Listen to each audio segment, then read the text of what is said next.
Baik. Bismillahirrahmanirrahim. Assalamualaikum warahmatullahi wabarakatuh. Innal hamdalillah nahmaduhu ta'ala wa natubu ilaih wa na'udzu billahi min syururi anfusina wa min sayyiati a'malina. Man yahdihillahu fala mudhillalah wa man yudlil fala hadiyalah. Asyhadu an la ilaha illallah wahdahu la syarikalah wa asyhadu anna Muhammadan abduhu wa rasuluhu la nabiyya ba'da. Amma ba'du, wallahu ya muallima Ibrahim 'allimna wa ya mufahhima Sulaiman fahimna wa ya mu'tiya Luqman al-hikmata atina al-hikmata wa fasla al-khitab. Allahumma anfa'na bima 'allamtana wa 'allimna ma yanfa'una wa zidna ilman ya rabbal alamin. Bapak jamaah Masjid Baitur Rahman rahimani wa rahimakumullah. Semoga Allah Subhanahu wa taala senantiasa memberkahi dan mencintai kita semua. Alhamdulillah ta'ala, di pagi hari ini, pagi yang penuh dengan keberkahan insyaallah, kita masih diberikan limpahan nikmat al-iman wa nikmat al-islam, dan juga tadi malam insyaallah kita diberikan nikmat tambahan berupa turunnya hujan. Ya, setelah sekian lama kita tidak diguyur hujan, maka ini merupakan nikmat yang patut disyukuri dari Allah Subhanahu wa taala. Maka semoga ini merupakan tanda kebaikan bagi kita dan bagi kaum muslimin seluruhnya. Baik. Alhamdulillah, di pagi hari ini kita lanjutkan kembali halaqah belajar bahasa Arab kita. Masih dari kitab Durusul Lughah Al-Arabiyyah li Ghairin Natiqina Biha yang ditulis oleh Fadilatul Dr. Fi Abdul Rahim rahimahullahu taala. Semoga dengan kita mempelajari kitab beliau ini menjadi pemberat amal timbangan kebaikan beliau di akhirat nanti. Baik. Di pertemuan sebelumnya kita sudah membahas tentang apa yang disebut dengan istilah al-adad at-tartibi. Al-adad at-tartibi adalah angka yang digunakan untuk menyebutkan urutan. Ya, angka 1 menjadi pertama, angka 2 menjadi kedua, angka 3 menjadi ketiga. Nah, kata pertama, kedua, ketiga, keempat, kelima, dan seterusnya ini itu disebut al-adad at-tartibi. Tartib itu artinya urutan. Baik. Kita lihat contohnya di sini, misalkan ad-darsul awal, itu pelajaran pertama. Ad-darsus tsani itu pelajaran kedua. Nah, kata al-awwal ya, kemudian kata as-tsani ya, kata as-tsalis dan seterusnya ini merupakan kata sifat dari kata sebelumnya. Jadi ad-darsu ini adalah bendanya. As-tsani itu kata sifatnya. Maka kaidah dalam kata sifat yang sudah pernah kita pelajari di jilid yang pertama, kalau kata sifat itu harus mengikuti benda yang disifati. Ya, harus mengikuti benda yang disifati dalam 4 hal. Salah satunya adalah dalam masalah mudzakkar dan muannasnya. Jadi kata sifat untuk benda yang mudzakkar haruslah juga berbentuk mudzakkar. Kata sifat untuk benda yang muannas juga haruslah berbentuk muannas. Jadi harus seimbang mudzakkar dan muannasnya. Enggak boleh nanti kata sifat itu muannas kemudian bendanya mudzakkar, atau sebaliknya, kata sifatnya mudzakkar bendanya muannas, enggak boleh. Nah, maka kita lihat di sini ad-darsu tsani misalkan. Ad-darsu ini benda yang disifati. As-tsani itu kata sifatnya. Nah, tadi kalau kita pakai kaidah tadi harus sama-sama, harus seimbang mudzakkar muannasnya. Di sini juga seimbang berarti. Kita lihat sekarang, ad-darsu ini mudzakkar apa muannas? Mudzakkar. Maka as-tsani juga pasti adalah mudzakkar. Gitu ya. Jadi seimbang dia. Kalau ad-darsu mudzakkar, maka as-tsani adalah juga mudzakkar. Nah, sekarang kalau ad-darsu ini kita ganti dengan benda lain yang muannas, maka akan jadi apa? Ya, kemarin sudah kita bahas kalau ya bendanya muannas, misalkan kita katakanlah ya al-hissah. Al-hissah itu artinya jam pelajaran. Kalau kita ingin mengatakan jam pelajaran kedua, maka bukan asani kita katakan, karena asani itu mudzakkar, sedangkan al-hissah ini muannas. Al-hissah muannas karena ada ta marbuthahnya. Maka asani ini harus ditambahkan juga ta marbuthah. Jadinya apa? Al-hissatus tsaniyah. Ya, al-hissatus tsaniyah. Ya, kalau kita ganti dengan ad-darsu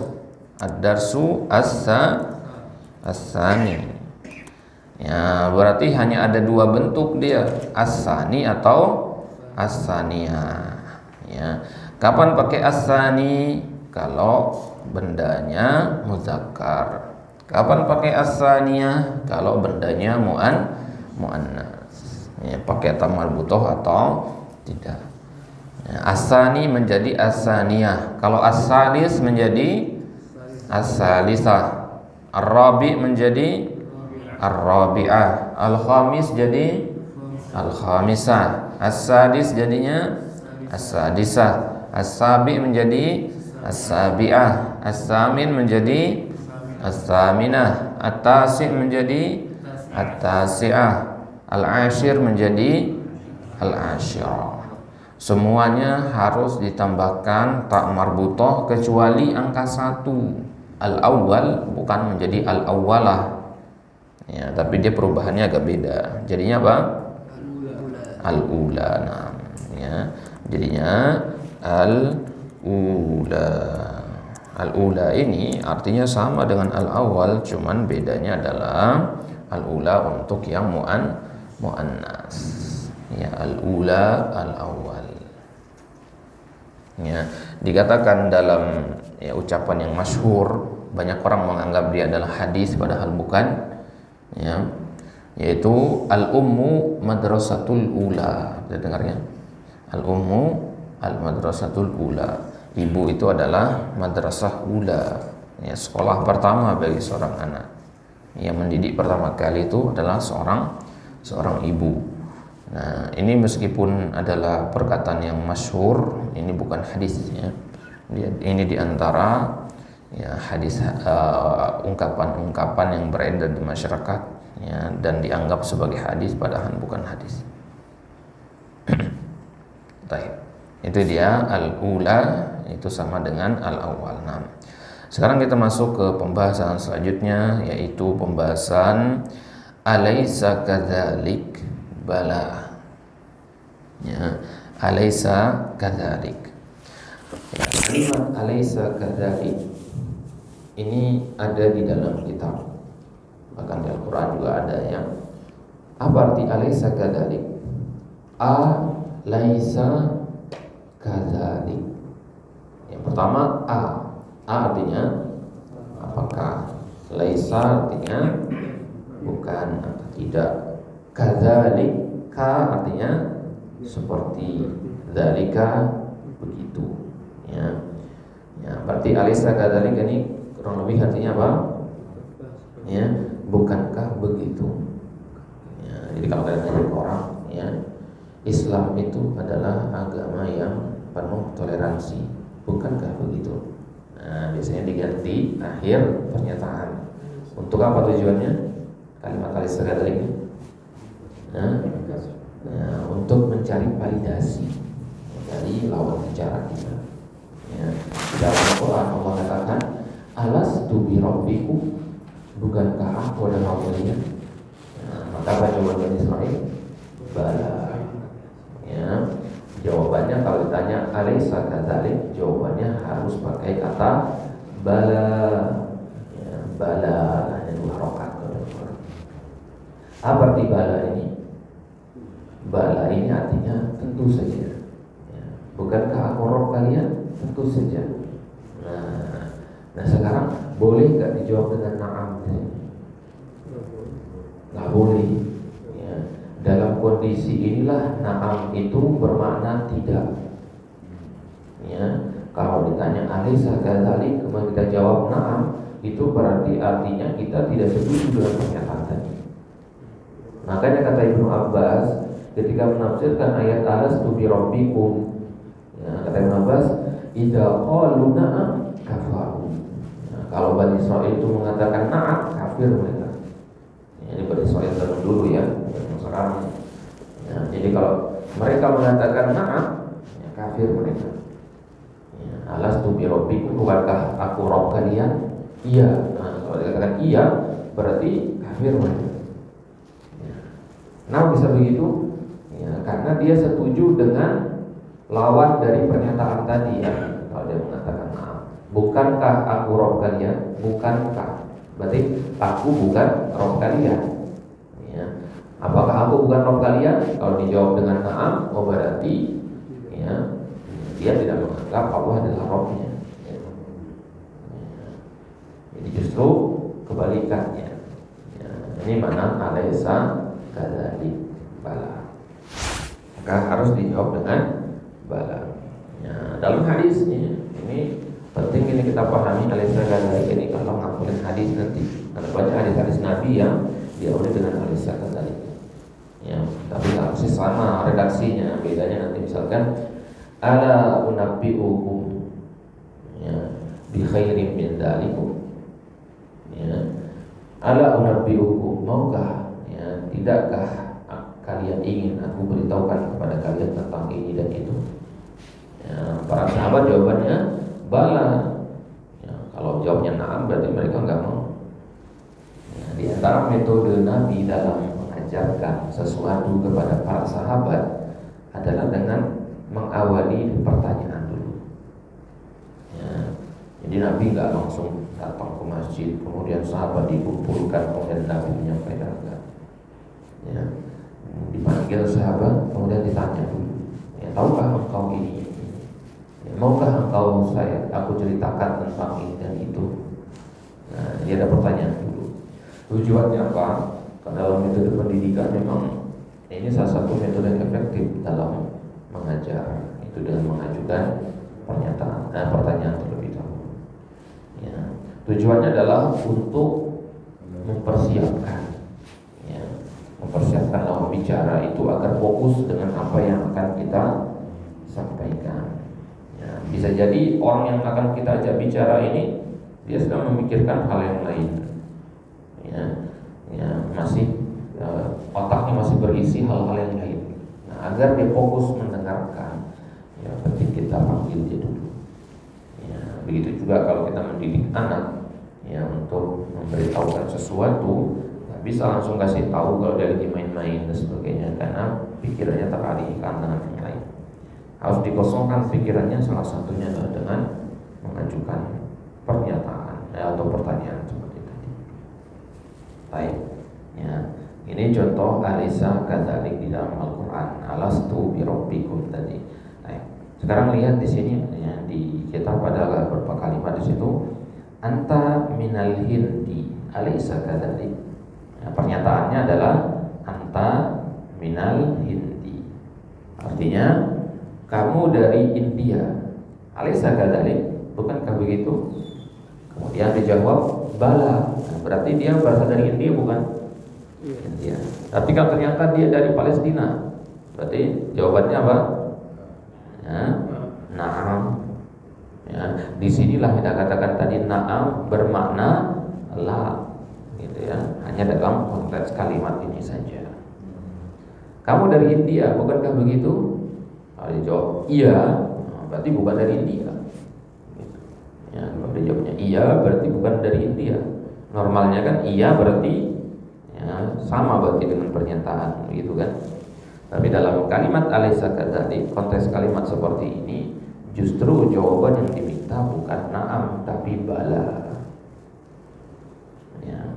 Anta maridun, pernyataannya adalah anta maridun. Ya, sakit, kamu sakit. Berarti harus ada pernyataan dulu ya. Ya, kalau kita bilang alaysa kadzalik, ya bingung orang apanya yang alaysa kadzalik. Jadi harus ditegaskan dulu. Nah, ya, anta maridun, kamu lagi sakit, bukankah begitu? Ya, kalau dijawab bala berarti benar. Ya, kalau dijawab na'am berarti tidak. Nah, itu dia alaysa kadzalik. Ya, sedikit saja pembahasannya. Ya, jelas ya alaysa kadzalik ini. Ini namanya tarkib dalam bahasa Arabnya. Tarkib itu ya susunan kata, ya, sehingga menjadi pola tertentu. Ya. Nah, kalimat yang seperti ini, tarkib yang seperti ini atau pola seperti ini, ya, sering kita pakai nantinya di kehidupan sehari-hari. Maka penting kita tahu polanya. Baik. Kemudian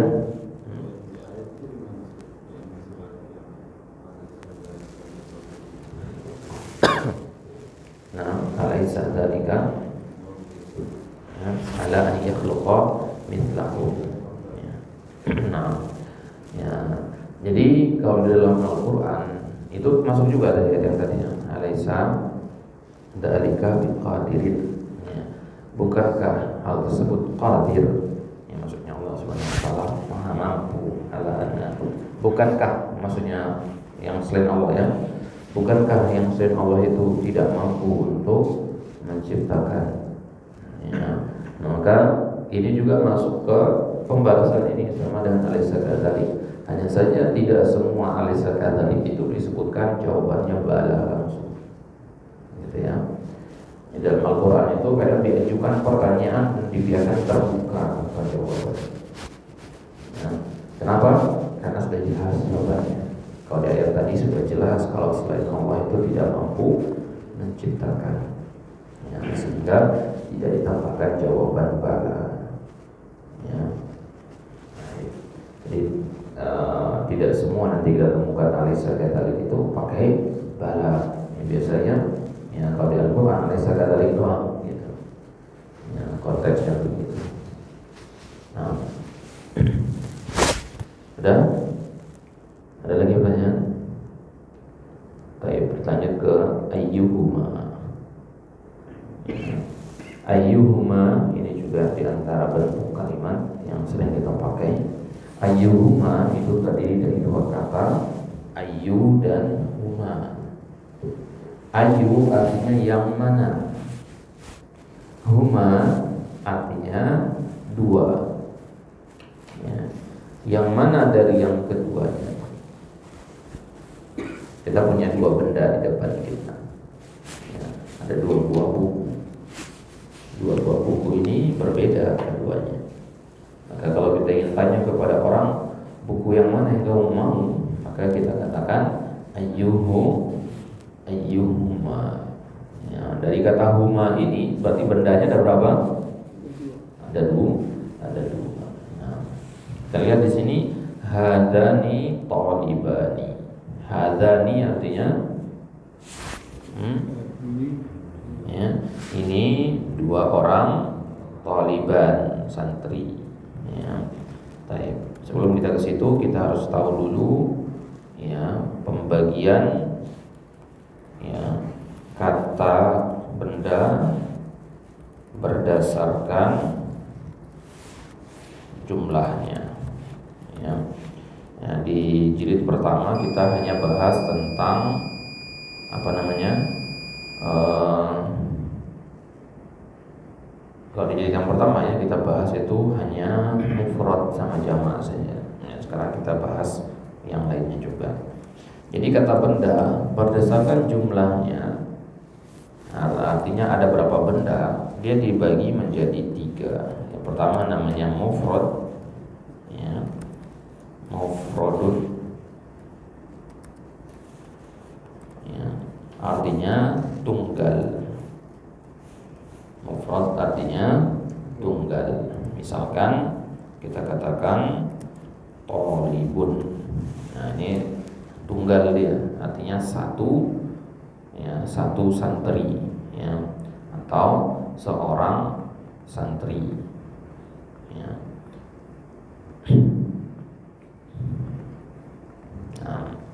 Kemudian yang kedua namanya musanna.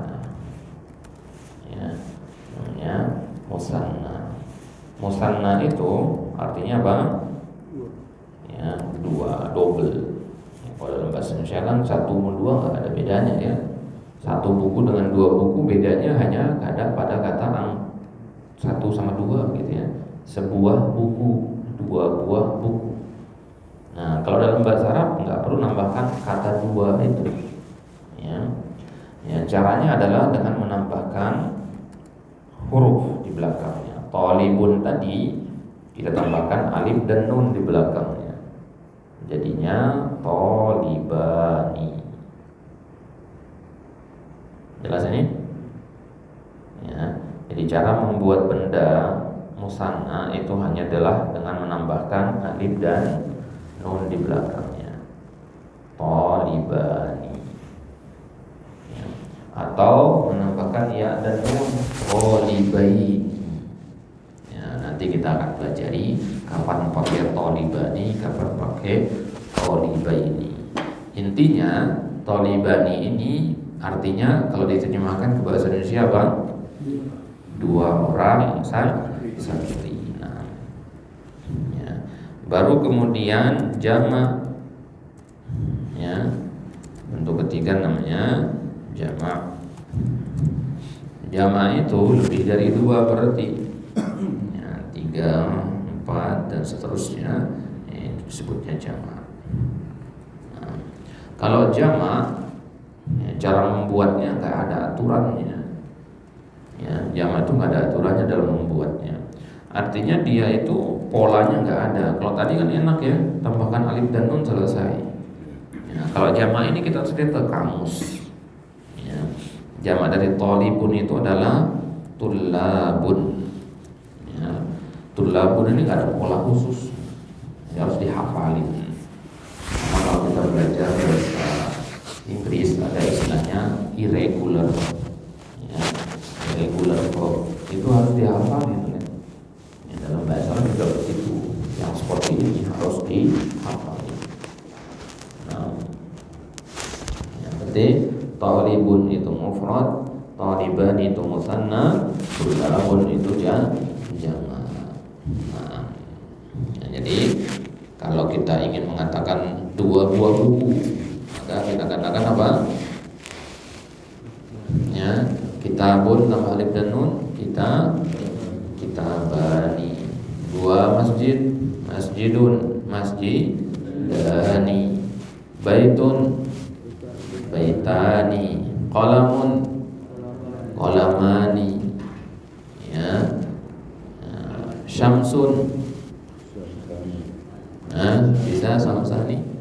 Apa di Samsun? Matahari. Nggak bisa samsani. Karena matahari cuma satu. Nah, ya. Baik. Ya, kalau qamar, ya, bisa nggak dimusannakan? Ya, bisa kalau qamar. Bulan cuma satu. Gimana bisa dimusannakan? Karena dalam bahasa Arab qamar itu juga artinya satelit. Ya, satelit. Ya, jadi benda pendukung gitu ya, yang mengikuti sesuatu yang lain itu disebutnya qamar juga dalam bahasa Arab. Nah, maka palapa, ya, satelit palapa itu dalam bahasa Arab disebutnya qamar. Ya, al-qamar as-sinai, ya, satelit buatan. Karena memang bulan kan satelitnya bumi gitu ya, masing-masing planet itu ada satelitnya. Baik. Nah, jadi sekarang kalau kita sudah paham musanna, itulah yang dipakai dalam kalimat ini. Hadzani talibani. Perhatikan kata talibani. Ini tambahkan alif dan nun. Nah, kemudian hadzani juga ada alif dan nunnya. Berarti dia juga musanna. Dia musanna dari kata apa kalau hadzani ini? Dari kata hadza. Kalau talibani kan dari kata talibun. Kalau hadzani dari kata hadza. Nah, berarti kalau hadza itu satu. Ya, satu benda yang kita tunjuk.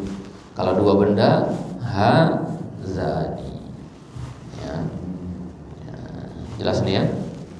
Nah, misalkan di Al-Quran, inna hadani lasahiron, ya, ya, ucapan orang-orang yang mengatakan bahwasanya tuduhan kepada Nabi Musa dan Nabi Harun, in hadani lasahiron, ya, dua orang ini, ya, untuk Nabi Musa dan Nabi Harun, ya, hadani dikatakan lasahiron, ya, tukang sihir mereka berdua, ya, tuduhan mereka. Nah, berarti kalau kita nunjuk satu benda, kita katakan hada. Kalau dua benda yang kita tunjuk, hadani. Nah, kalau banyak benda yang kita tunjuk, apa kemarin masih ingat nggak?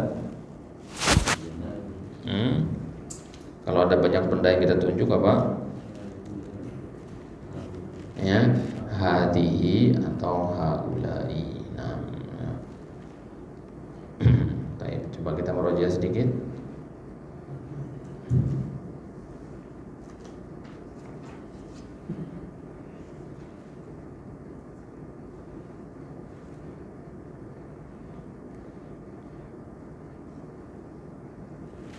Ya, jadi kata tunjuk kalau bendanya tunggal kita katakan hadza, ya, itu kalau laki-laki. Kalau perempuan kita katakan hadhihi. Nah, ya, hadza laki-laki, kemudian hadhihi perempuan. Berapa bendanya ini? Masih satu. Nah, satu benda. Nah, kalau ya dua benda laki-laki kita katakan tadi hadani, ya.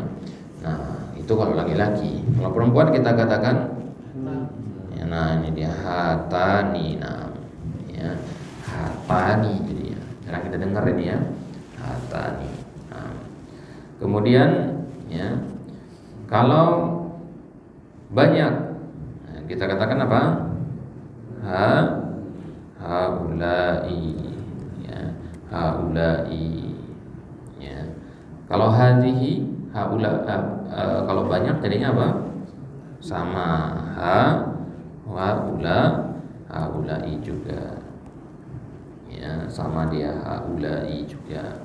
Nah, kata haulai ini dia itu hanya boleh untuk benda berakal, atau dengan kata lain untuk manusia saja. Haulai, ya, hanya untuk manusia dia. Nah, sekarang bagaimana kalau selain manusia? Bagaimana? Ya, kalau selain manusia maka kita katakan hadhihi. Ya, kalau bendanya selain manusia kita katakan hadhihi. Mau dia muzakkar ataupun muannas. Nah, coba perhatikan baik-baik sini. Haulai itu kalau banyak, ya, orang misalkan haulai kita katakan, ya. Ya, tapi kalau yang banyak itu adalah benda mati, buku misalkan ada 4 buku di depan kita, ya, kita katakan apa? Hadhihi. Ya, inilah maksud dari kaidah kullu jam'in li ghairi aqil muannas. Setiap benda jumlahnya banyak dan dia bukan manusia, yang namanya benda ya, bukan manusia, maka dia dihukumi muannas. Jadi satu pulpen itu mudzakkar, qalamun. 2 pulpen masih muzakkar, qalamani. Ya, tapi kalau sudah dijamak aqlamun itu sudah menjadi muannas. Syaratnya adalah dia harus apa? Benda mati dan jamak. Ya, benda mati dan jamak. Tapi kalau manusia, ya, kita katakan haulai. Jadi kalau kita ketemu di Al-Qur'an nanti kata haula, ya, berarti haula itu situ maksudnya adalah manusia, orang banyak. Karena Al-Quran diturunkan untuk seluruh manusia, ya, maka ada banyak sekali kata haula di sana nanti. Ya.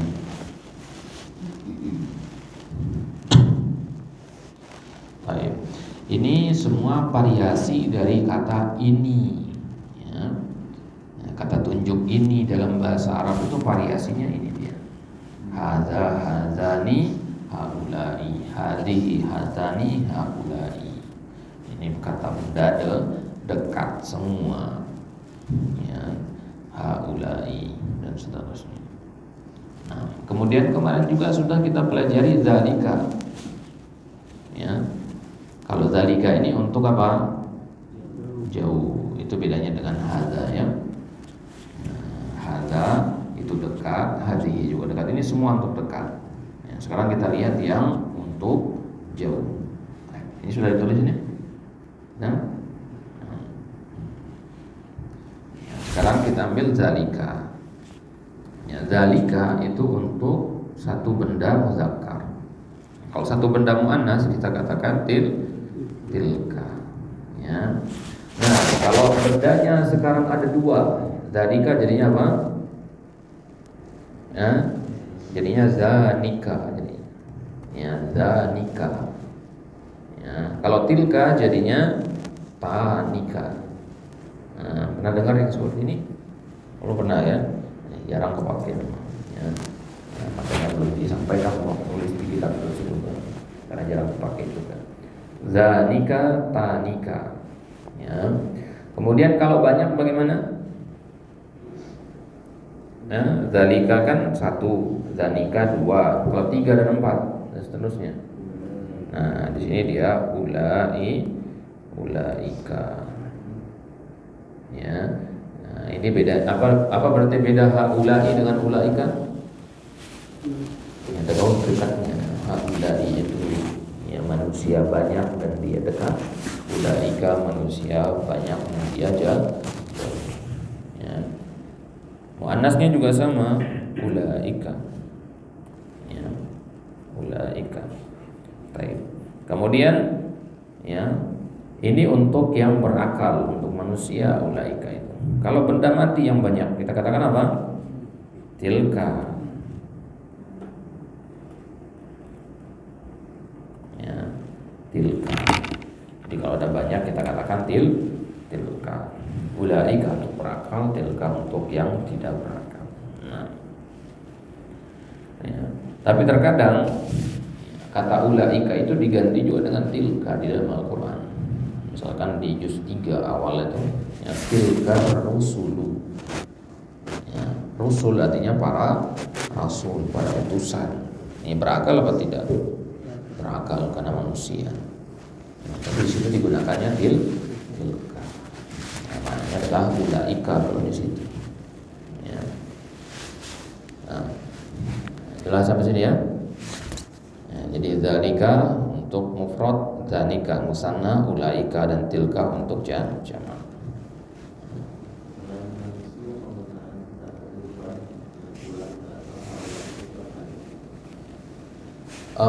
Kalau kita katakan saya manusia bebas sebenarnya ya, cuman normalnya ulaika itu untuk manusia saja. Ya, ulaika itu normalnya hukum asalnya untuk manusia, tapi terkadang digunakan untuk selain manusia. Yang seperti ini merupakan salah satu gaya bahasa dalam ilmu balaghah yang kita sebut kalau dalam bahasa Indonesia itu dengan personifikasi. Yang personifikasi itu kita menganggap benda mati itu seolah-olah hidup. Ya. Dalam puisi misalkan ya. Ya, misalkan kita katakan ya awan meneteskan air matanya atau langit meneteskan air matanya. Ini personifikasi gaya bahasa. Ya, artinya kita menyerupakan benda mati itu seperti manusia.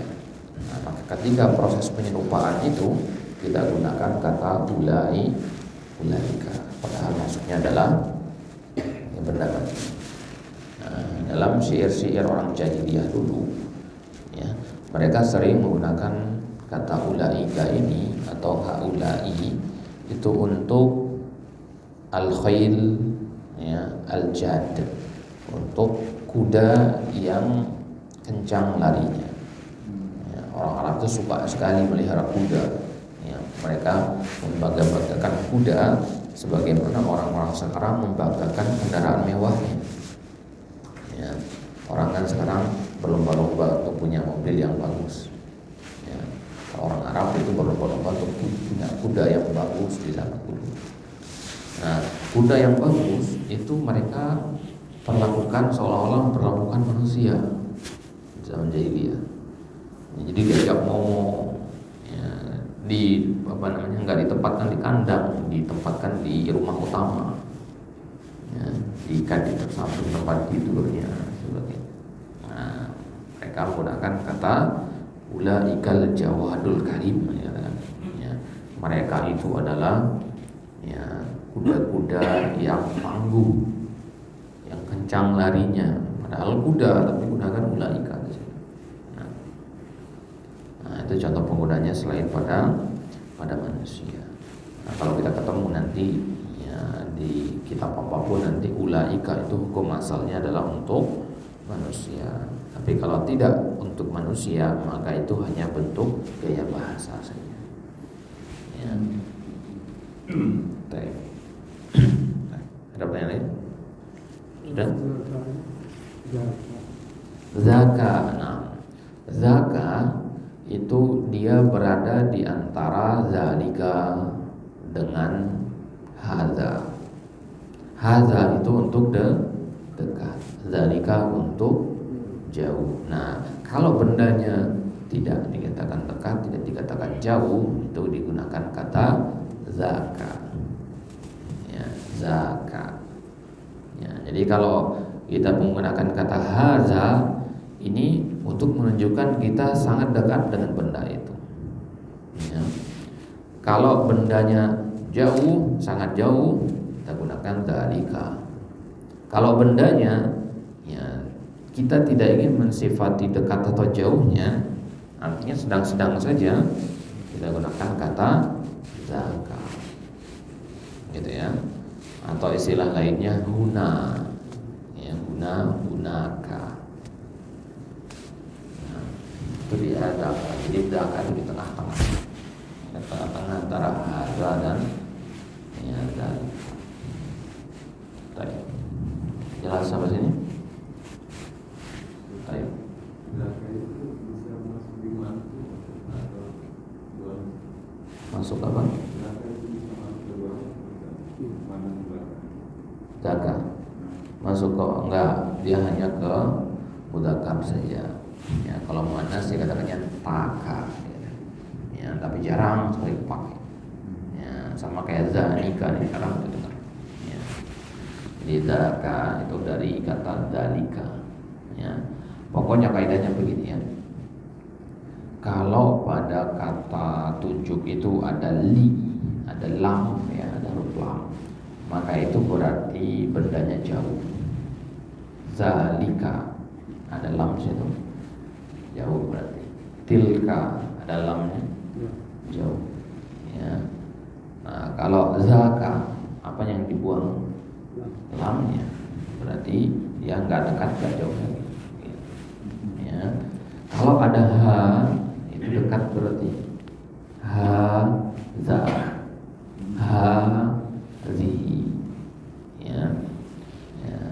Ha tani. Ya. Ha zani. Karena ha itu dalam bahasa Arab namanya harfut tanbih. Huruf tanbih. Huruf tanbih itu artinya huruf untuk memalingkan perhatian orang. Gimana kita memalingkan perhatian orang kalau orangnya jauh? Ha, za. Jadi kalimat ha, huruf ha itu kan makhrajnya di tenggorokan ya, yang paling dalam ya. Ya, sehingga suaranya pun berat. Ya, maka kita mengatakan ha, orang langsung fokus ke kita. Baru kita katakan za gitu. Misalkan Anda ingin menunjuk botol ini kepada antum semua. Ya, jadi enggak Anda langsung katakan haza ya, tapi agak ada pemisahnya sebenarnya. Ha, yang tadinya masih lihat sana sini fokus ke depan ya, ke sumber suara. Baru Anda bilang za, sekarang fokus ke sini. Ya, yang tadinya perhatian terpecah, fokus ke depan ke sumber suara. Ya, setelah fokus ke sumber suara, za, fokus ke bendanya.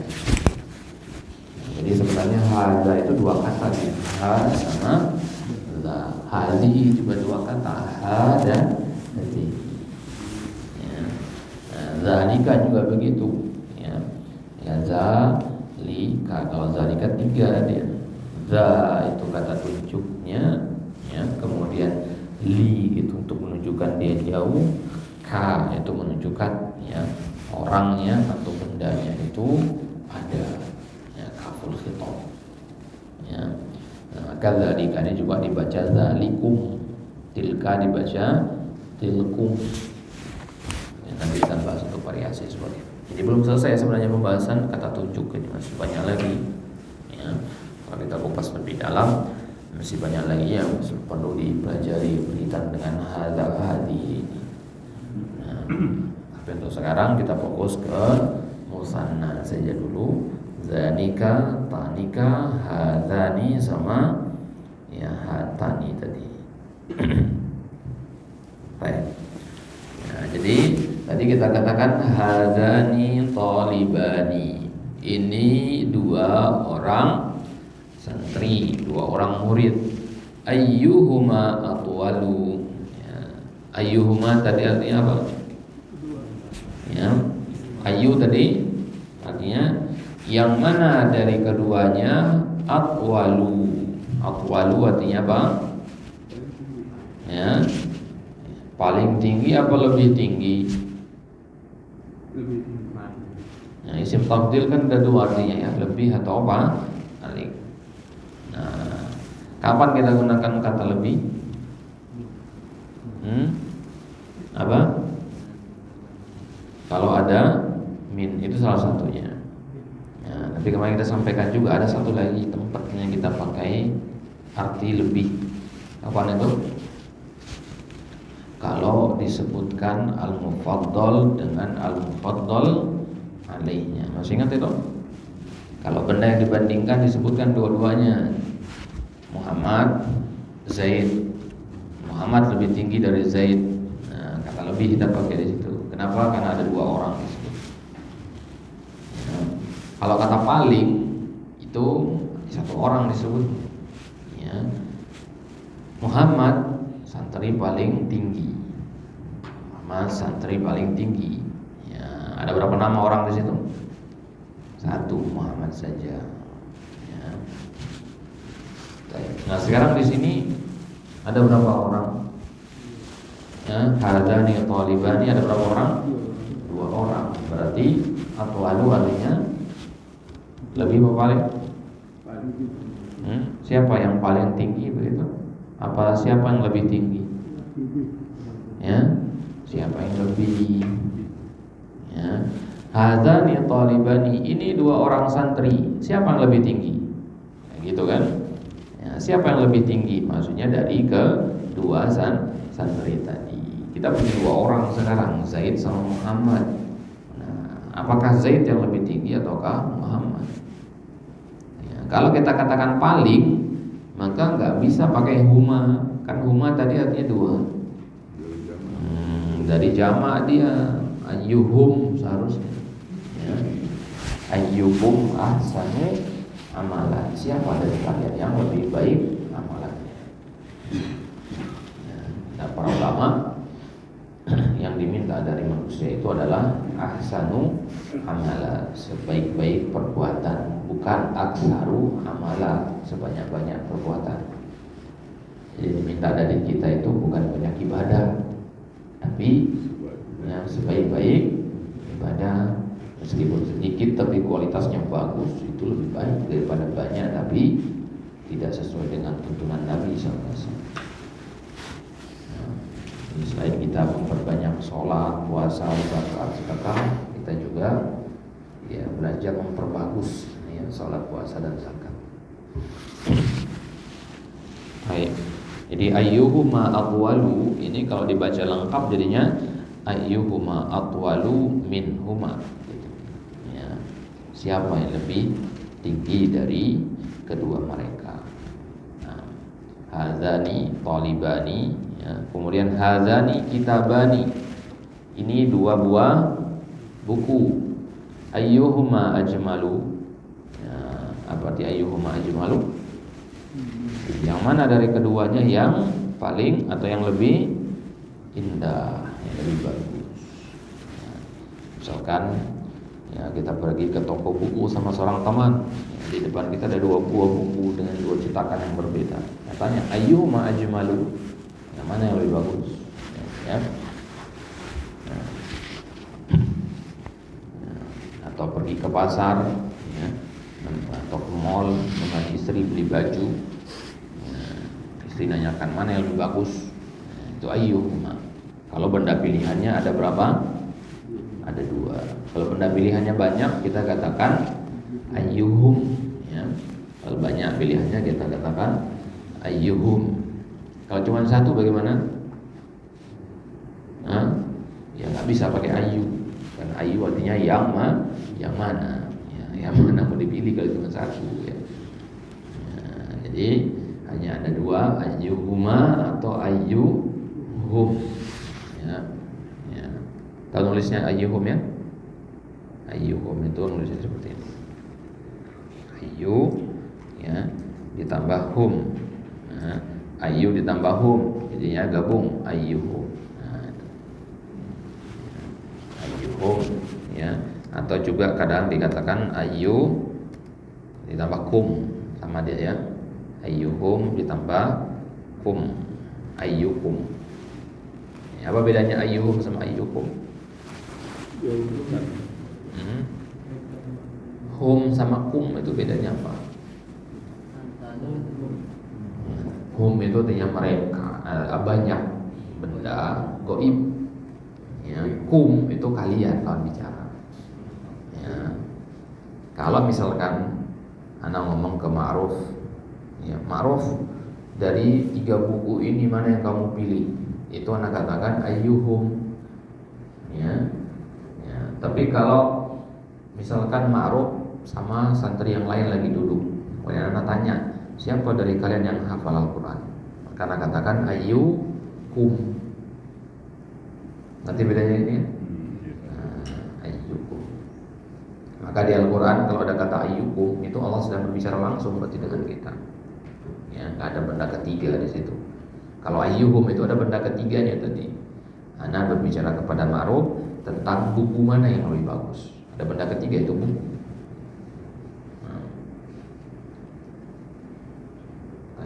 Jadi ketika Allah katakan ayyukum ahsanu amala, siapa di antara kalian yang paling baik amalannya?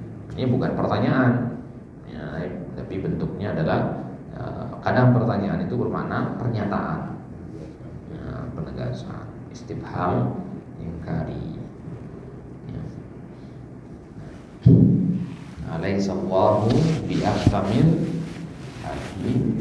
Bukankah Allah adalah hakim yang paling adil? Ya, ini butuh jawaban. Pertanyaan seperti ini butuh jawaban kan?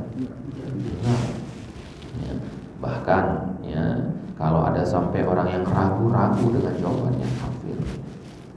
Kalau ada orang yang meyakini ada hukum yang lebih baik daripada hukum Allah, kafir. Beda tentunya dengan penerapannya ya. Ya, kita di Indonesia meskipun hukum yang kita pakai bukan hukum Allah di dalam Al-Quran dan Sunnah, ya, tapi tetap kita meyakini bahwa hukum Allah adalah hukum yang paling baik. Ya. Nah, man hakama bi ghairi ma anzalallah faqad kafar. Siapa berhukum dengan selain hukum Allah maka dia telah kufur. Nah, jelas sampai sini ya? Ada pertanyaan sampai sini? Sudah? Nggak mesti. Yang penting dia ketiga. Ya. Karena orang pertama Ma'ruf, orang kedua benda buku, tadi orang ketiga. Ya. Ya.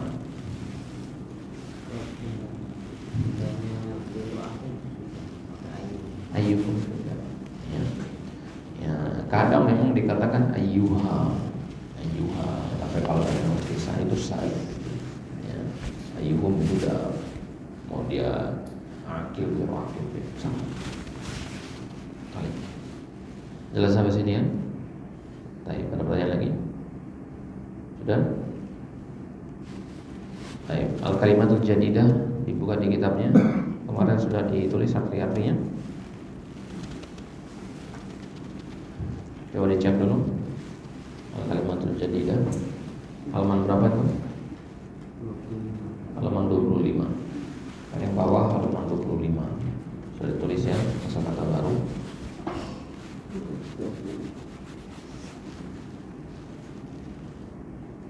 Sudah.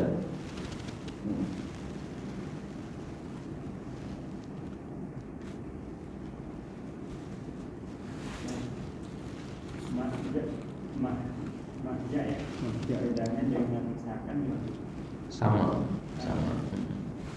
Hanya saja sakan itu dia lebih umum. Dia. Ya. Kalau sakan itu bahasa itu mes. Ya. Jadi asrama santri, asrama tentara, ya, asrama haji, itu semuanya sakan. Ya. Sakan itu sebenarnya. Karena sakan itu berasal dari kata sakan yaskun, artinya tinggal. Jadi sakan sebenarnya di tempat tinggal. Ya, kalau tanya ke antum misalkan, di mana sakan antum? Ya, bukan artinya di mana asrama. Yang jawab, oh saya nggak tinggal di asrama, saya tinggal di rumah. Bukan. Maksudnya di mana tempat tinggal. Jadi sakan itu bisa artinya tempat tinggal atau rumah, bisa artinya asrama. Kalau kita tanya adalah orang-orang yang biasa tinggal di asrama, misalnya terlibat atau sekolah atau yang lainnya, jadi sakat itu artinya asrama.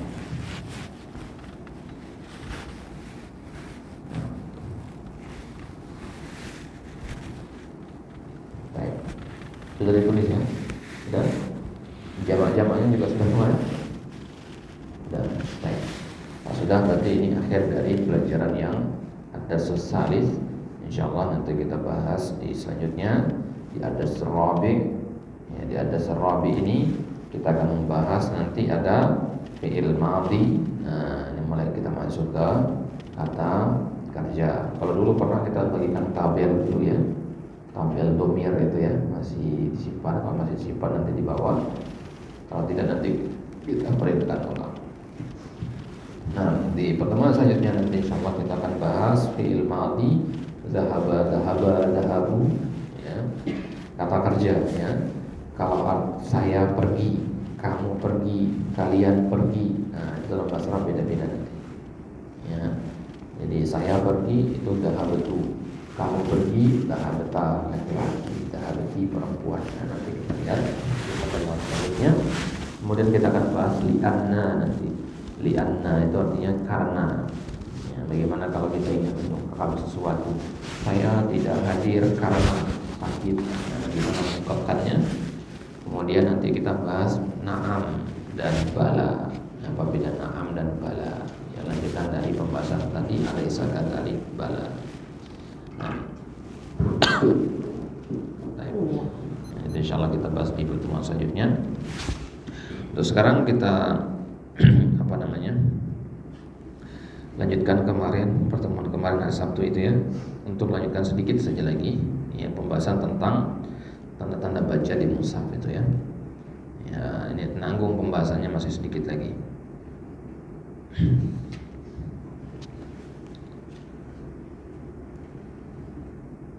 Baik, tanda baca yang pertama kemarin adalah dairah khaliyatul wasat, lingkaran, contohnya pada kata ulaika. Contohnya di kata ulaika atau di kata yatslu. Apa fungsi dari lingkaran bulat itu? Menunjukkan dia itu tidak dibaca, hanya ada pada tulisan saja. Nah, dan tanda baca yang kedua adalah apa? Ya, yang lonjong, dairah qaimah mustatilah, yang lonjong. Ya, tanda baca yang lonjong. Contohnya pada kata ana itu dalam Al-Quran dia ada lonjong di atasnya. Contohnya qala ana, ya, qala ana khairum minhu.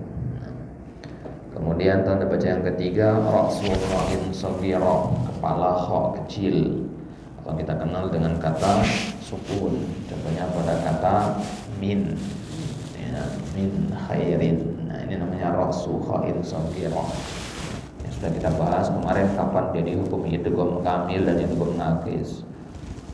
Ya, kemudian setelahnya kita bahas tartibul harakatain. Ya, atau bahasa kita tanwin, ya, fathatain, kasratain dan dhammatain. Ya, beserta contoh-contohnya kapan dia dihukumi idgham kamil atau naqis, kapan dia diizhar. Baik, kemudian tanda baca yang kelima mimun shaghirah, mim kecil. Ya, contohnya pada kata wa mim ba'du. Ya, ada mim kecil di situ.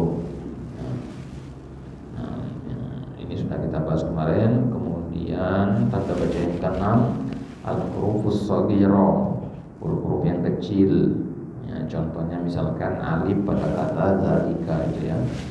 Nah, zalika ini kadang ditulis di mushaf itu pakai alif setelahnya. Zalika, alifnya kecil tapi setelah za itu.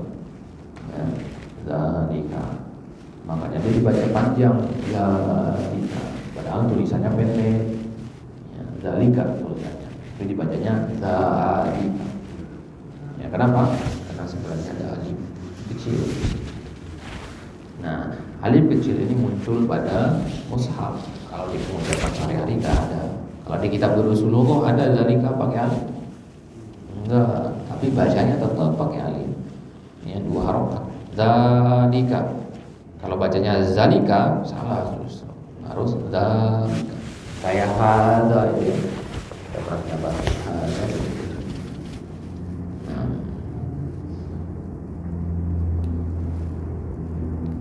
Nah, itu al-huruf as-shaghirah. Nah, tanda baca yang ketujuh as-sin fawqa shad. Huruf sin di atas huruf shad atau di bawah huruf shad. Contohnya kalau yang di atas huruf shad kata wayab sud. Apa artinya kalau sinnya di atas? Ya. Yang berarti yang lebih dominannya itu suara huruf sin. Wayab sud. Ya. Lebih dominan. Ini qiraat Hafs. Qiraat Hafs pada kata wayab sud itu dominannya adalah suara huruf sin. Nah, ya, kalau sinnya di bawah, contohnya pada kata al-musaytirun, maka yang lebih dominan shad atau sin? Shad berarti. Ya, misalkan di surat ya al-ghasyiyah lasta alaihim bimusaytir. Nah, di sini ada sinnya enggak? Ada kan? Kenapa? Karena memang cuma satu cara baca kalau di sini, pakai shad doang. Nah, kalau di mushaf riwayat yang lain, mushaf Warash, ya itu pakai sin dia. Berarti ada 30% sinnya atau 70% sinnya. Gitu ya.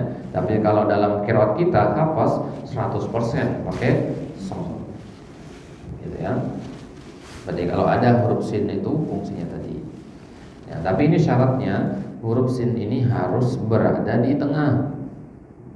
Artinya dia berada di bawah huruf shad saja kan. Nanti ada nggak sin di bawah huruf ba, huruf jim? Nggak ada. Ya, nggak ada. Ya. Ya, kenapa kok di huruf shad saja?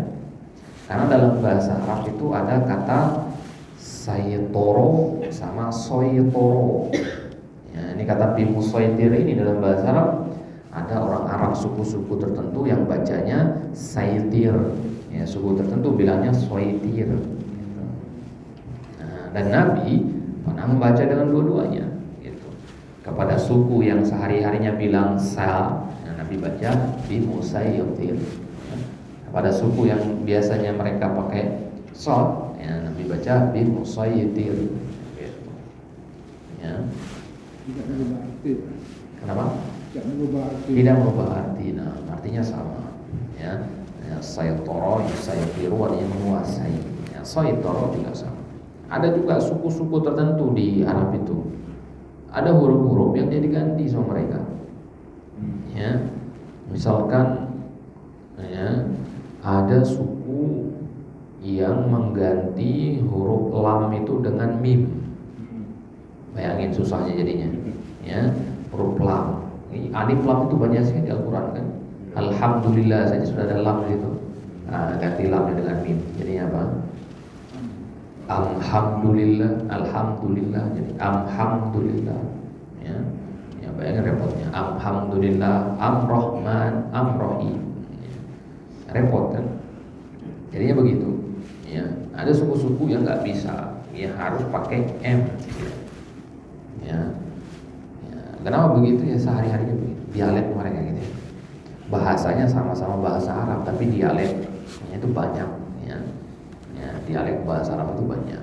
Sama kayak kita, bahasa Jawa dialeknya juga banyak. Bahkan sesama orang yang berbahasa Jawa juga kadang nggak saling paham kan. Jawa halus dengan Jawa, ya Jawa apa istilahnya, Surabaya misalkan ya. Ya, Solo sama Surabaya kan jauh sekali Jawanya ya, bahasa Jawanya kan. Ya, atau sama Jogja. Ya. Padahal sama-sama dari suku Jawa, bahasa Jawa. Tapi kadang kita nggak saling paham ya pada satu bahasa. Begitu juga bahasa Arab. Jadi dia punya lahjah, punya bahasa kita dialek. Baik. Kemudian ya sampai itu tadi tanda terakhir yang kita ambil kemarin ya, yaitu tanda huruf sin tadi. Sekarang kita ambil tanda mad. Ya. Alamatul maddiz zaid. Tanda mad tambahan. Lah bukannya tanda mad itu alif, wawu sama ya. Itu mad tabi'i. Ya. Apa arti mad tabi'i? Mad tabi'i itu adalah asal dari mad. Ya, bahasa kita mad asli makanya. Ya, disebutnya mad asli. Mad itu sendiri artinya apa? Panjang. Jadi mad tabi'i artinya panjang yang normal. Berapa panjang yang normal itu? 2 harokat. Nah, kalau sudah lebih dari 2 harokat, dia dinamakan al-maddiz zaid, mad tambahan. Ya, kalau nanti kita dengar ada namanya mad wajib, mad jaiz, ya, mad lazim. Nah, itu semua adalah mad tambahan. Jadi panjangnya bukan 2 lagi, tapi 3 sampai 6. 3, 4, 5, 6. Dan di dalam Al-Quran mad tambahan itu artinya dia lebih dari mad tabi'i, lebih dari 2 harokat. Itu punya simbol-simbol, punya tanda-tanda. Salah satunya adalah tanda yang seperti ini pada kata alif lam. Ya, lihat pada bagian atas dari lam dan mim. Nah, bahasa kita pada layar ya, pada layar, ya, pada bendera ya, bendera. Agak diajarinya di Iqra dulu ya. Kalau ada tanda bendera nih, ya kita disuruh baca panjang kan. Nah, kalau kita masih kecil dulu disuruh baca panjang aja, nggak dijelaskan berapa harokat, motif panjang. Ya, lam. Kalau alifnya panjang nggak dibaca? Nah, enggak. Alifnya nggak dibaca. Dibaca panjang itu yang hanya ada tanda, ya tanda benderanya. Berarti kalau bicara baca alif lam mim kita bacanya alif apa alif ya, kalau lam apa lam panjang lam yang ada ya ada alif lam mim ya, ada yang baca alif lam mim bisa sampai 30 kali itu tafsirnya di situ. Nah, kalau kaf ha ya ain shad berupa bahasa yang dibaca panjang. Ya, kaf ha ya shad yang mana aja yang dibaca panjang? Ya, ya kaf ha ya ain shad. Ya, shad panjang enggak? Ya. Nah, sekarang pertanyaannya huruf apa aja dibaca panjang di awal-awal sholat? Ya, huruf apa saja dibaca panjang? Ya, itu dikumpulkan pada kalimat naqasa asalukum. Ya, nun, qaf, shad, ain, sin, lam, kaf, mim dikumpulkan dalam kalimat naqasa asalukum. Naqasa asalukum artinya ya, berkurang madu kalian. Maksudnya bacaan kalian kurang manis kalau nggak dipanjangin gitu. Ya. Nah, poso. Berarti kalau kita di surat Al-Qalam ya, diawali sama nun ya, berarti nunnya panjang. Nun, surat Qaf, surat Shad. Kalau alif lam mim shad, alifnya panjang enggak? Enggak, kadang ada di sini. Ya, lamnya panjang enggak? Ya, panjang, kan ada lam di situ kan, asal hukum. Ya, kemudian shadnya panjang enggak? Panjang. Berarti hanya alif saja yang pendek. Nah, maka tanda alif itu nanti enggak ada apapun di atasnya. Coba cek nanti alif lam mim shad, alifnya enggak ada apapun di atasnya. Nah, maka huruf-huruf yang seperti ini, ya, nun, ya, nun ini nanti dikasih tanda layar itu, ya, dan huruf nun ini nanti pasti ada tanda layarnya. Ya, jadi dia nanti ditulisnya begini. Nah, ini kok nggak bisa otomatis. Baik, intinya nanti pasti ada layar di atas nunnya. Qaf juga pasti ada, shad pasti ada. Kalau alif nggak ada tanda layarnya, kenapa? Ya, karena nggak ada di sini. Masuk yang dibacakan. Nah, panjangnya berapa rokaat? Ya, nun itu berapa rokaat dibaca? Lam mim berapa rokaat? Ya, apa? Intinya lebih dari 2. Nah, dalam tajwid 4 atau 6. Pada tahun tempat haji.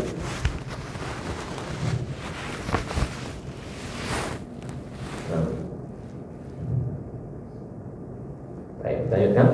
Jadi, ya, alif ini nggak ada simbol apapun, artinya dia tidak dibaca panjang. Yang dibaca panjang itu yang hanya ada tanda bendera di atasnya. Tanda bendera ini namanya tanda mad.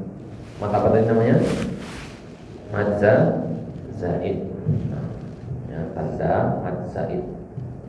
Contohnya misalkan ya di surat An-Nazi'ah fa idza ja'atit tammatul kubra. Ya, perhatikan kata at-tammah sama kata ja'at, ya. Ya.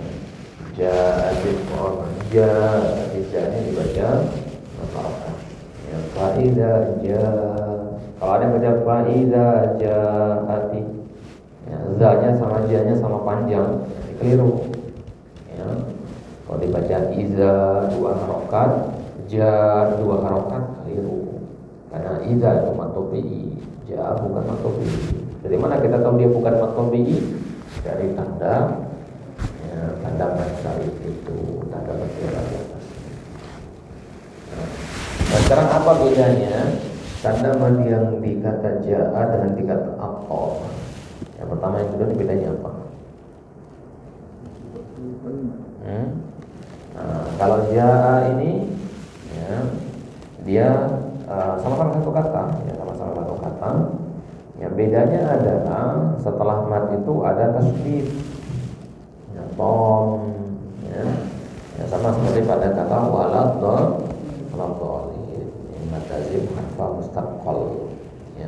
Jadi ja'a ada tasydid.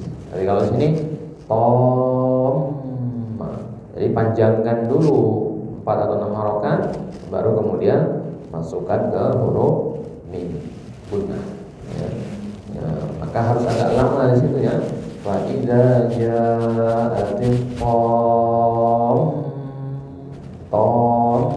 gunnah 2 ketukan, ya. Tomatul kubro, ya.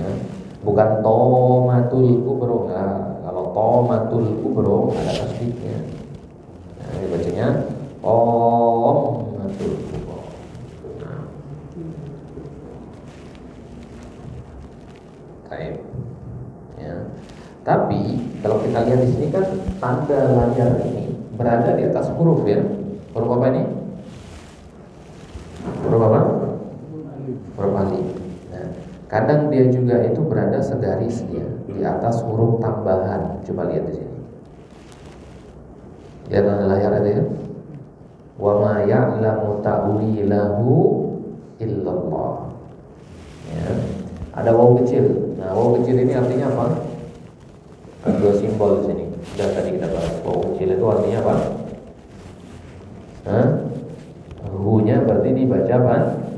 panjang ta'wilahu. Normalnya kalau waw kecil saja maka dia dibaca 2 harokat.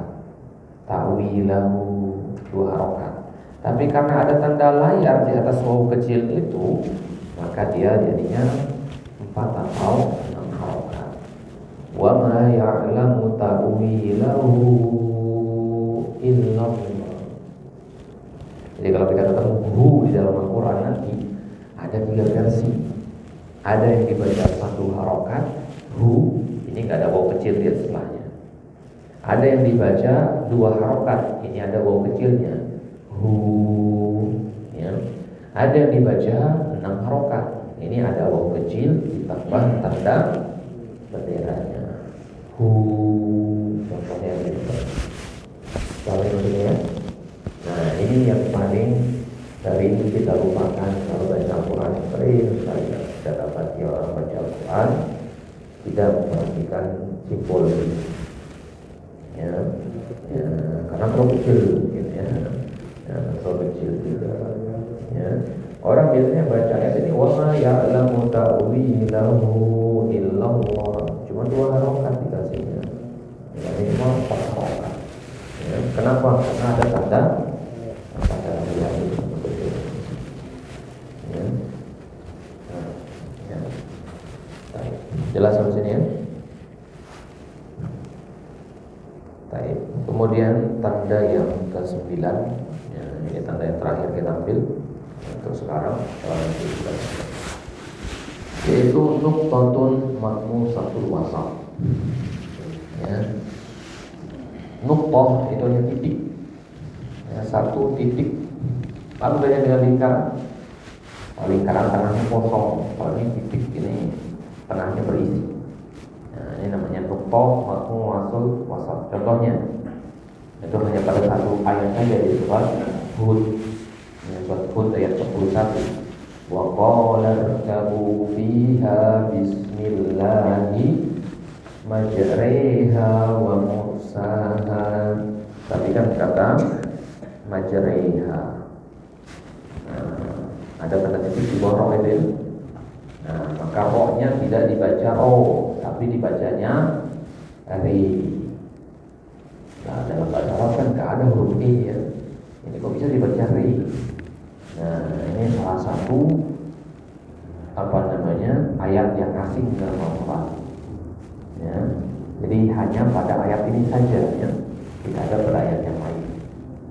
Jangan ke semua roh dibaca ri, enggak. Ya. Jadi hanya ada pada satu tempat saja. Kalau dalam riwayat hafaz hanya ada satu. Kalau riwayat yang lain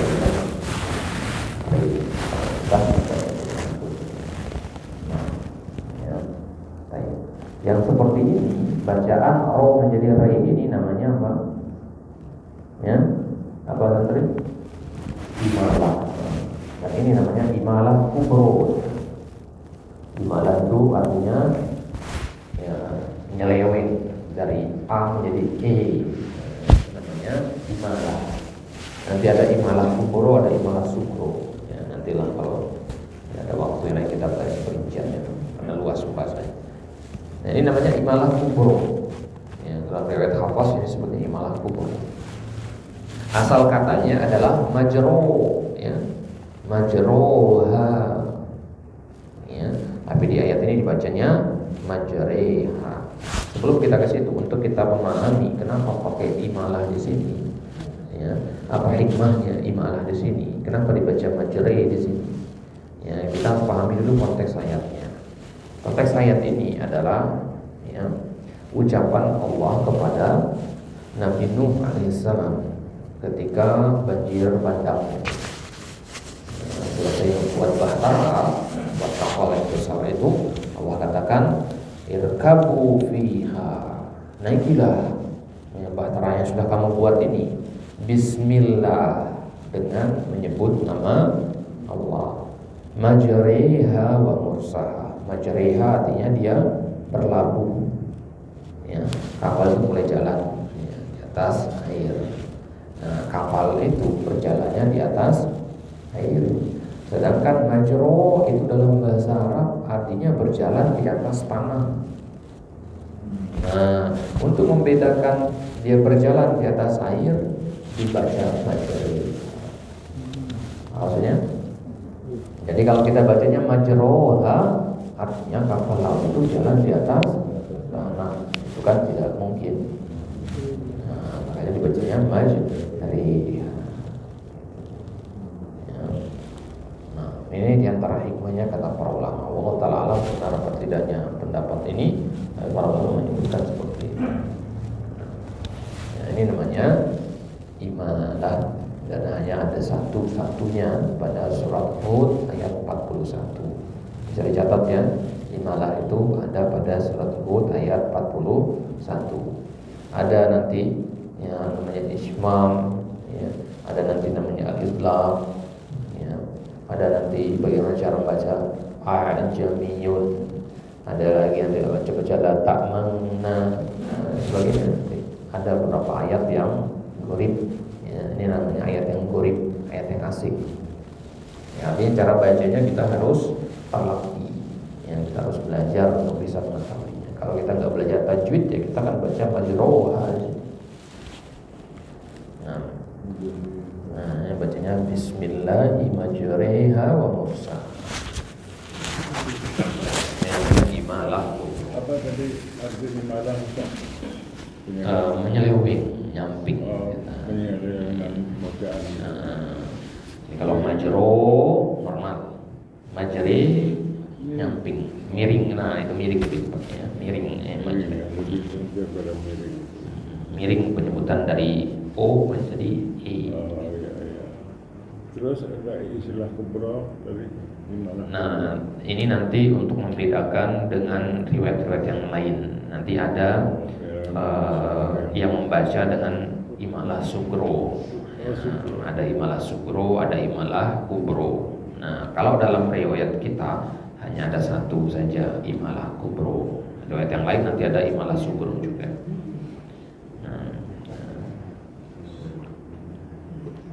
Surat apa? Surat Hud tadi ya? Nah, surat Hud ayat 41. Yang satu sahihnya itu yang ini Satu-satunya, tidak ada ayat yang lain. Itu kalau di mushaf kita ada ya. Mushaf yang lain, mushaf waros, mushaf hajar, itu ada banyak titik-titik di bawah. Nah, jadi titiknya agak besar ya, bisa dilihat di situ ya. Titiknya agak besar tuh, ya, kayak alat ini. Jadi dia lebih besar daripada titik pada huruf ba. Ya, itu bedanya ya. Coba lihat titik pada huruf ba itu atau huruf jim. Bisa ada perbandingannya ya. titiknya lebih tegas. Lebih tegas dia bisa kita lihat. Nanti kita lihat oh ini salah cetak ini, atau mungkin ada alat ya. Itu ada fungsi. Nah, nanti kita belajar juga tentang ayat as-sajdah ya. Simbol-simbol ayat as-sajdah itu di ayat apa saja, dan ya apa yang harus dibaca ketika itu ya, dan yang lain sebagainya ya, termasuk di antara simbol-simbol yang harus kita ketahui dalam Al-Quran. Baik, ada pertanyaan sampai sini? Tidak? Tertarik dengan itu di Al-Quran bisa diingat Ustaz, maksudnya itu apa?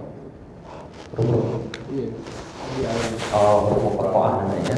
Huruf-huruf perkoaan itu kita tidak tahu artinya apa. Ini pendapat yang paling kuat ya. Adapun ada ulama yang menafsirkan oh ini artinya begini, alif lam mim itu di antara nama-nama Allah. Ya, pendapat seperti itu semuanya tidak punya landasan yang kuat. Nabi tidak pernah menyampaikan. Ya, maka apa yang Nabi tidak pernah ajarkan, tidak pernah sampaikan, kita biarkan apa adanya. Tanpa takwil. Ya. Ya, kita seperti orang sufi mencoba menerjemahkan alif lam mim itu artinya ini itu ya, jadi jimat sebagainya ya. Ada mengatakan nama malaikat yang Allah cintai, ada nama raja, ada nama ini ya. Satu-satunya pendapat yang dikuatkan oleh para ulama adalah pendapatnya Imam Suyuti yang mengatakan alif lam mim kaf ayat dan seterusnya itu adalah tantangan dari Allah atau hinaan dari Allah Allah buat orang-orang kafir Quraisy, ya, untuk menunjukkan kepada mereka, wahai orang Quraisy, ayat-ayat Al-Quran itu berasal dari huruf-huruf bahasa kalian, bukan dari bahasa yang lain. Ya, meskipun dari bahasa kalian, kalian juga nggak bisa bikin yang semisal, gitu maksudnya. Jadi ketika Allah katakan alif lam mim dari kitab, Allah yang katakan kitab ini, Al-Quran ini terdiri dari huruf alif, huruf lam, huruf mim, bukan huruf A, B, C, D, bukan bahasa kalian sehari-hari Al-Quran itu. Tapi meskipun begitu, kalian tidak akan bisa untuk membuat satu ayat yang semisal dengan Al-Quran. Ya, itu pendapat yang paling mendekati kebenaran sesuai dengan dalil yang ada. Ya, apa pendapat yang lain itu nggak ada sandaran. Ya, Allah. Baik. Ada lagi tanya? Sudah cukup ya? Baik, kita coba sampai di sini. Allah Taala. Itu minta maaf satu untuk absen yang pada Allah tadi lupa mungkin absen. Baik. Nakal lebih hadal qadar wa sallallahu ala nabiyina Muhammadin wa ala alihi wasallam wa akhiru da'wana alhamdulillahirabbil alamin. Kita tutup dengan doa kafaratul majelis. Subhanallah wa bihamdika asyhadu an la ilaha illa anta astaghfiruka wa atubu ilaik. Wassalamualaikum warahmatullahi wabarakatuh.